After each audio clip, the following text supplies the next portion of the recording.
నమస్తే, welcome to editor analysis. Pithapuram కుటుంబ ఆత్మహత్య కేసులో సంచలన మలుపు. సాదిక్ ఖాన్పై తీవ్ర ఆరోపణలు, వేధింపులు, బ్లాక్మెయిల్ ఆరోపణలు, మత మార్పిడి ఒత్తిడి చేశారన్న ఆరోపణ. నిందితుడి కోసం ప్రత్యేక పోలీసు బృందాలు. పరారీలో ఉన్న సాదిక్ ఖాన్ కోసం గాలి. లవ్ జిహాద్ అంటే మనం బయట ఎక్కడో వింటూ ఉంటాం. ఇప్పుడు మన ఏపీలో అది కూడా డిప్యూటీ సీఎం అడ్డాలో చోటు చేసుకోవడం కలకలం రేపుతుంది. అసలు పిఠాపురంలో ఒక కుటుంబం గోదావరిలో జలసమాధి కావడం వెనుక అసలు కథ ఏంటి? ఆ కుటుంబాన్ని అంతటి దారుణ నిర్ణయం తీసుకునే స్థితికి ఎవరు నెట్టారు? సాదిక్ ఖాన్పై వస్తున్న ఆరోపణలు నిజమైతే ఇది కేవలం వ్యక్తిగత ప్రేమ వ్యవహారమా, లేదంటే మత మార్పిడి ఒత్తిడి వరకు వెళ్ళిన ప్రమాదకర వ్యవహారమా? ఇది నిజంగా లవ్ జిహాద్ కోణంలోకి వెళ్తుందా? పిఠాపురం కేసులో దాగి ఉన్న అసలు నిజం ఏంటి? పిఠాపురం ఏఈ నూకరాజు కుటుంబం సామూహిక ఆత్మహత్య కేసులో కళ్ళు చెదిరే వాస్తవాలు వెలుగు చూస్తున్నాయి. గోదావరి నదిలో దూకి నిండు కుటుంబం జలసమాధి అయిన ఘటన రాష్ట్ర వ్యాప్తంగా సంచలనం సృష్టించగా ఇప్పుడు ఈ కేసులో ఊహించిన మలుపు చోటు చేసుకుంది. కేవలం వేధింపుల వల్లే ఈ ఘోరం జరిగిందని భావించిన పోలీసులకు విచారణలో మైండ్ బ్లాంక్ అయ్యే నిజాలు తెలిసాయి. ఆత్మహత్యల వెనుక కిరాతకుడి క్రూరత్వం, కుట్ర, ఓ యువకుడి దారుణ హత్య దాగి ఉన్నట్లు తెలుస్తుంది. సాదిక్ ఖాన్ అనే వ్యక్తి పన్నిన పద్మవ్యూహంలో చిక్కుకుని ఆ కుటుంబం విలవిల్లాడిన తీరు ప్రతి ఒక్కరిని విస్మయానికి గురిచేస్తుంది.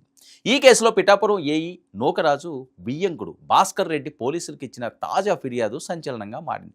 నిందితుడు సాదిక్ ఖాన్పై ఆయన మరో కేసు నమోదు చేయించారు.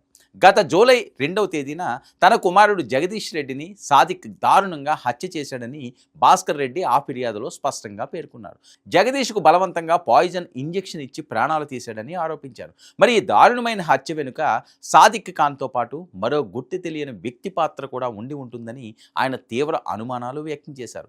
కేవలం సాదిక్ పెట్టిన అంతులేని మానసిక క్షోభ కారణంగానే నూకరాజు కుటుంబం ఆత్మహత్య చేసుకుందని ఇదివరకే కేసు నమోదైన విషయం తెలిసిందే. మరి ఈ కేసులో సాదిక్ ఖాన్పై వస్తున్న ఆరోపణలు తీవ్రంగా ఉన్నాయి.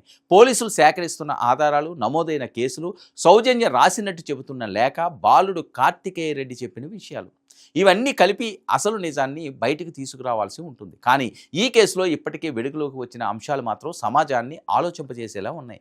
ఇక సౌజన్య రాసినట్టు చెబుతున్న లేఖ ఈ కేసులో మరో కీలక ఆధారంగా మారింది. తనను సాదిక్ ఖాన్ బెదిరించాడని, బ్లాక్మెయిల్ చేశాడని, తన భర్త మరణం వెనుక అతడి పాత్ర ఉందని ఆమె పేర్కొన్నట్లు పోలీసులు చెబుతున్నారు. ఆస్తి పత్రాలు, మొబైల్ ఫోన్, ఎస్బీఐ లాకర్ వివరాలను తన నుంచి తీసుకున్నాడని ఆమె రాసినట్టు సమాచారం. అంతేకాదు తన మాట వినకపోతే కుటుంబం మొత్తాన్ని చంపేస్తానని బెదిరించాడని, మతం మార్చుకోవాలని ఒత్తిడి తెచ్చాడని కూడా ఆ లేఖలో పేర్కొన్నట్లు తెలుస్తుంది. ఇక్కడి నుంచే ఈ కేసుకు సంబంధించిన మరో తీవ్రమైన చర్చ మొదలవుతుంది. వ్యక్తిగత సంబంధం పేరుతో ఒక మహిళపై ఒత్తిడి చేయడం, ఆర్థికంగా బలహీనపరచడం, బెదిరించడం, కుటుంబాన్ని టార్గెట్ చేయడం, మతం మార్చుకోవాలని బలవంతం చేయడం వంటి ఆరోపణలు నిజమైతే ఇది కేవలం వ్యక్తిగత వివాదంగా చూడాల్సిన విషయం కాదు. ఒక వ్యక్తి స్వేచ్ఛను, కుటుంబ భద్రతను, మత స్వేచ్ఛను ప్రశ్నించే స్థాయికి వెళ్ళిన వ్యవహారంగా చూడాల్సి ఉంటుంది. ఈ కేసులో పోలీసులు చెబుతున్నట్టు ఆరోపణలు ఆధారాలతో రుజువైతే అసలు చర్చ అక్కడే ఉండాలి. ప్రేమ పేరుతో ఎవరైనా ఒక వ్యక్తిని బలహీనపరిచి అతడి కుటుంబాన్ని బెదిరించి ఆస్తులను లాక్కుని మతం మార్చుకోవాలని ఒత్తిడి చేస్తే అది బ్లాక్మెయిల్ కింద నేరం. ఇక ఈ కేసులో 10 ఏళ్ల బాలుడు కార్తికేయ రెడ్డి ప్రాణాలతో బయటపడడం కూడా కీలకంగా మారింది. ఆ చిన్నారి చెప్పిన విషయాల ద్వారా కుటుంబ సభ్యులకు తెలియని కొన్ని అంశాలు బయటికి వచ్చాయని తెలుస్తుంది.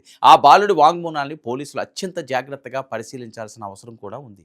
మరోవైపు సౌజన్య ద్విచక్ర వాహనంలో 3 కవర్లు దొరకడం కూడా అనేక ప్రశ్నలకు దారితీస్తుంది. వాటిలో ఒకటిగా చెబుతున్న లేఖలో ఆమె తన భర్త మరణం, తనపై జరిగిన బెదిరింపులు, ఆస్తిపత్రాల విషయంలో ఒత్తిళ్ల గురించి రాసినట్లు సమాచారం. ఒక వ్యక్తి తనకు ఏదైనా ప్రమాదం ఉందని భావించినప్పుడు తనకు తెలిసిన విషయాల్లో లేఖలో రాసి దాచిపెట్టడం చాలా కీలకమైన విషయం. అయితే ఆ లేఖను ఆమె రాసిందా, ఎప్పుడు రాసింది, అందులోని ఆరోపణలు, ఇతర ఆధారాలు ఉన్నాయా? హ్యాండ్ రైటింగ్ ఎవరిది, లేఖలో పేర్కొన్న వ్యక్తులు, సంఘటనలు నిజమేనా, ఇవన్నీ ఫోరెన్సిక్ దర్యాప్తులో తేలాలి. ఇక్కడ మరో పెద్ద విషయం ఆస్తి కోణం. ఒక కుటుంబ సభ్యుల నుంచి ఆస్తి పత్రాలు, బ్యాంక్ లాకర్ వివరాలు, మొబైల్ ఫోన్ వంటి కీలక వస్తువులు ఎవరైనా బలవంతంగా తీసుకున్నారన్న ఆరోపణలు నిజమైతే ఆ వ్యక్తి ఉద్దేశం ఏంటన్నది తెలుసుకోవాలి. డబ్బు కోసం చేశాడా, బెదిరింపుల కోసం చేశాడా, కుటుంబాన్ని పూర్తిగా తన నియంత్రణలోకి తీసుకురావాలనుకున్నాడా, లేక వీటి వెనుక మరేదైనా కారణం ఉందా? దర్యాప్తులో ఈ కోణం చాలా కీలకం. ఇక మత మార్పిడి ఆరోపణ మరింత సున్నితమైన అంశం. ఒక వ్యక్తి తన ఇష్టం, తన మతం మార్చుకోవడం రాజ్యాంగబద్ధమైన వ్యక్తిగత స్వేచ్ఛకు సంబంధించిన విషయం. కానీ బెదిరింపులు, మోసం, ఒత్తిడి, బలవంతం ద్వారా మతం మార్చుకోవాలని ప్రయత్నిస్తే అది పూర్తిగా వేరే విషయం. ఇలాంటి కేసులు బయటకు వచ్చిన ప్రతిసారి సమాజంలో లవ్ జిహాదీపై చర్చ జరుగుతుంది. ఇక పోలీసుల ముందున్న అసలు సవాలు సాదిక్ ఖాన్ను పట్టుకోవడమే కాదు, అతడి వెనుక ఎవరైనా ఉన్నారా, మరెవరైనా సహకరించారా? జగదీష్ రెడ్డి మరణంలో అసలు ఏం జరిగింది? సౌజన్య లేఖలో పేర్కొన్న ఆరోపణలకు ఆధారాలు ఉన్నాయా? కుటుంబం ఆత్మహత్యకు ముందు ఎలాంటి పరిణామాలు చోటు చేసుకున్నాయి? ఆస్తి, డబ్బు, వ్యక్తిగత సంబంధాలు, మత మార్పిడి, ఈ అన్ని కోణాలు పరస్పరం ఎలా ముడిపడి ఉన్నాయి అనేది తేలాల్సి ఉంది. గోదావరిలోకి దూకిన కుటుంబం, నూకరాజు మృతదేహం లభించిన ఆయన భార్య మీనా, కుమార్తె సౌజన్య ఆసూకి కూడా ఇంకా లభించకపోవడం విషాదాన్ని మరింత పెంచుతుంది.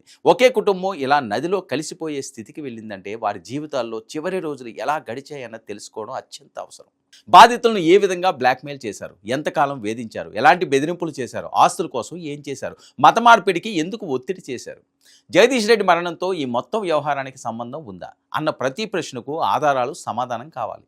ఇప్పుడు పిఠాపురం కేసులో అసలు నిజం బయటపడాల్సి ఉంది. నూకరాజు కుటుంబాన్ని గోదావరిలోకి నెట్టిన పరిస్థితులు ఏంటి?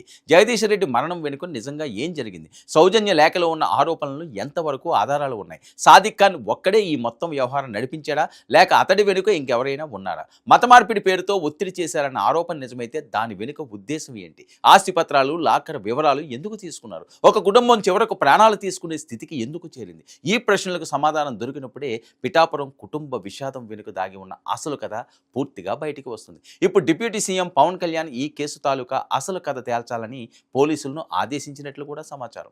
తాజా ఫిర్యాదులు, సంచలన ఆధారాల నేపథ్యంలో సర్పవరం పోలీసులు సాదిక్ ఖాన్పై కఠిన సెక్షన్ల కింద కేసు నమోదు చేశారు. పరారీలో ఉన్న ఆ కిరాతకుడిని పట్టుకునేందుకు ప్రత్యేక బృందాలతో ముమ్మరంగా గాలింపు చర్యలు చేపట్టారు. ఎలాగైనా అతన్ని అరెస్టు చేసి కటకటాల వెనక్కి నెట్టేందుకు పావులు కదుపుతున్నారు. పవన్ కళ్యాణ్ ఆదేశాలతో అధికార యంత్రాంగం వేగంగా కదిలింది. పవన్ కళ్యాణ్ రంగంలోకి దిగడంతో ఈ కేసుపై ప్రభుత్వ స్థాయిలో కూడా దృష్టి మరింత పెరిగింది. నిందితుని పట్టుకోవడమే కాకుండా అతడి వెనుక ఎవరైనా ఉన్నారా, అసలు ఈ లవ్ జిహాదీ ముఠా వెనుక పాకిస్తాన్ హస్తం ఉందా, అసలు దోషులు ఎవరు, ఒక కుటుంబాన్ని ఎంతటి విషాదానికి నెట్టిన అసలు కారణాలేంటి, నిందితుని పట్టుకుని బాధిత కుటుంబానికి న్యాయం చేయడంలో పవన్ కళ్యాణ్ జోక్యం ఎలాంటి ఫలితాన్ని ఇస్తుంది అన్నదే ఇప్పుడు ఆసక్తికరంగా మారింది. చూద్దాం మరి ఈ కేసు ఎటువంటి మలుపులు తిరుగుతుంది. ఇది ఈనాటి editor analysis. Stay tuned to 99 news.